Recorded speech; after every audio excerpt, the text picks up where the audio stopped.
এবারের আইপিএলে মুদ্রার সম্পূর্ণ উল্টো পিঠ দেখলেন বিশ্ব ক্রিকেটের অন্যতম সেরা স্পিনার রশিদ খান। গুজরাট টাইটান্সের এই আফগান তারকা বোলিং পারফরম্যান্সে নামের প্রতি মোটেও সুবিচার করতে পারেননি। 2017 সাল থেকে নিয়মিত আইপিএল খেললেও এবারই প্রথম 10-এর কম উইকেট নিয়ে অবসর শেষ করছেন।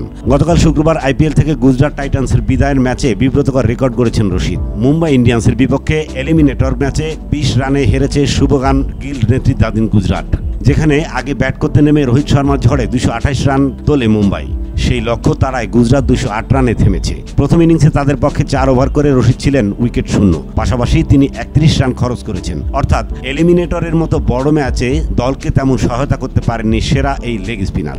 উল্টো এক আসরে সর্বোচ্চ ছক্কা হজমের নজির করেছেন। এদিন 31 রান খরচের পথে 2টি ছক্কা খেয়েছেন রশিদ। তার ডেলিভারি দুবারই উড়িয়ে সীমানা ছাড়া করেছেন 81 রানের ইনিংস খেলা রোহিত শর্মা। আর তাতেই চলমান অষ্টাদশ আইপিএলে রশিদ হজম করলেন 33টি ছক্কা। এতদিন টুর্নামেন্টের এক আসরে সর্বোচ্চ 31 ছক্কা হজমের রেকর্ডটি ছিল মোহাম্মদ সিরাজের দখলে। তাকে সেই লজ্জা থেকে মুক্তি দিলেন তারই গুজরাট সতীর্থ রশিদ। এবার সব মিলিয়ে ভুলে যাওয়ার মতো এক আসর কাটিয়েছেন রশিদ খান। 15 ম্যাচে 9 ওভার 34 বলে গড়ে তিনি 9টি উইকেট নিয়েছেন, যা তার সঙ্গে মোটেও মানানসই নয়। মোট রান দিয়েছেন 514। এ নিয়ে আইপিএলে মাত্র দ্বিতীয়বার গুজরাটের এই তারকা 500 রান খরচ করেছেন। 2023 আসরে 552 রান দিলেও 27টি উইকেট নিয়েছিলেন রশিদ। সেবারই তার দল গুজরাট নিজেদের অভিষেক আসরেই চ্যাম্পিয়ন হয়েছিল। ইসমাইল হোসাইন ইমু, এমইটিভি।